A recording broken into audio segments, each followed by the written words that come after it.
பார்க்க தேன் மாதிரி இருக்கும். ஒரு வாய் சாப்பிட்டா கண்டிப்பாக இன்னொரு டைம் சாப்பிட்லான்னு தோணும். அவ்வளோ டேஸ்ட்டான பூண்டு புளிக்குழம்பு வீட்டில் இருக்க சிம்பிள் ஐட்டம்ஸ் வச்சு எப்படி செய்கிறதுன்னு பார்த்துடலாமா?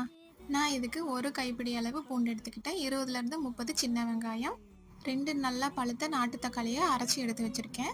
இதுக்கு கடாயில் எண்ணெய் ஊற்றி கடுகு வெந்தயம் போட்டு தாளித்து எடுத்து வச்ச பூண்டு, சின்ன வெங்காயம், கருவேப்பிலை எல்லாத்தையும் போட்டு நல்லா வணக்கிக்கணும்.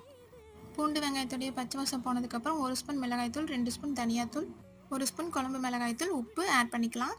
நம்ம ஆட் பண்ண மசாலாவுடைய பச்சை வாசம் போனதுக்கப்புறம் புளி கரைசல் ஆட் பண்ணிக்கலாம். இது கூட தேவையான அளவு தண்ணி சேர்த்துட்டு நல்லா எண்ணெய் திரிஞ்சு வர வரைக்கும் கொதிக்க விடணும். நம்ம தக்காளியை கட் பண்ணி சேர்த்துக்கிறத விட இந்த மாதிரி அரைச்சி சேர்த்துக்கிட்டோம்னா குழம்பு நல்லா க்ரீமியாக டேஸ்ட்டாக இருக்கும். லாஸ்ட்டில் கொஞ்சமாக நான் வெல்லம் சேர்த்துருக்கேன். உங்களுக்கு வெல்லம் சேர்க்க விருப்பம் இல்லைன்னா கடுகு வெந்தயத்தை வறுத்து அதோட பொடியை ஆட் பண்ணிக்கோங்க. இந்த மாதிரி டேஸ்டி ரெசிபிஸ் அண்ட் சிம்பிள் டிப்ஸுக்கு நம்ம ஃபுட் பிளேட் சேனலை சப்ஸ்கிரைப் பண்ணி ஃபாலோ பண்ணிக்கோங்க. தேங்க்யூ.